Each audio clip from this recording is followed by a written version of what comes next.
நம்முடைய இந்தியாவின் முன்னாள் குடியரசுத் தலைவர் டாக்டர் அப்துல் கலாம் மிகப்பெரிய விஞ்ஞானியும் நல்ல மனிதரும் ஆவார்.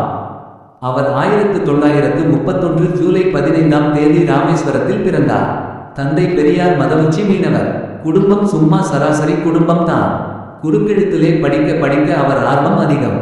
சிறிய வயசிலேயே பேப்பர் விற்கிறார், வீட்டுக்கு உதவறார். ஆனா படிப்புக்கு நல்ல தீவிரம்.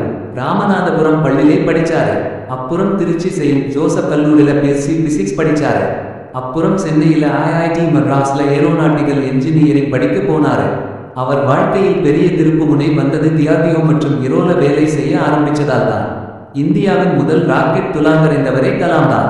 வெங்கடேஸ்வரா ராக்கெட் அனுப்பினாரு. பினாலே சல்-3 அக்னி பிருத்வி போன்ற ஏவுகணைகள் வெற்றியடைய காரணம் கலாம் தான். 1998 போகரன்-2 அணு பரிசோதனையில கலாம் முக்கிய பங்கு சேர்ந்தார். இதுல தான் இந்தியா உலகத்துல அணு ஆயுத சக்தியா நிக்க ஆரம்பிச்சது. அதால அவரை எல்லாம் மிசைல் மேன் ஆஃப் இந்தியான்னு கூப்பிடுறாங்க. 2002ல இந்தியாவின் 11வது குடியரசுத் தலைவரா தேர்ந்தெடுக்கப்பட்டார். 10 வகுப்புக்கு மேல படிக்காத சாதாரண மக்கள் கூட கலாம்னா அன்போட பேசுவாங்க.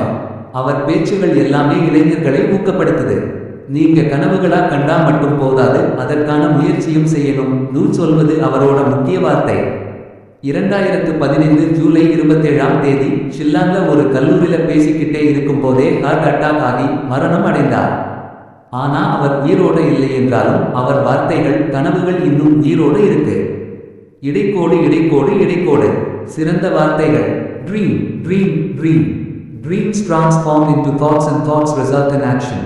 வாழ்க்கை ஒரு தேர்வு பெட்டி மாதிரி. அங்க ஏதேனும் வெல்லணும் நம்மால. இடைக்கோடு இடைக்கோடு இடைக்கோடு. நீங்க இதை பள்ளியில் அல்லது பப்ளிக் பேச்சு போட்டில சொல்லணும்னா இன்னும் கொஞ்சம் ஃபார்மல் லேங்களையும் தரலாம்ங்க. வேணும்னா சொல்லுங்க, தயார் பண்ணி தருவேன்.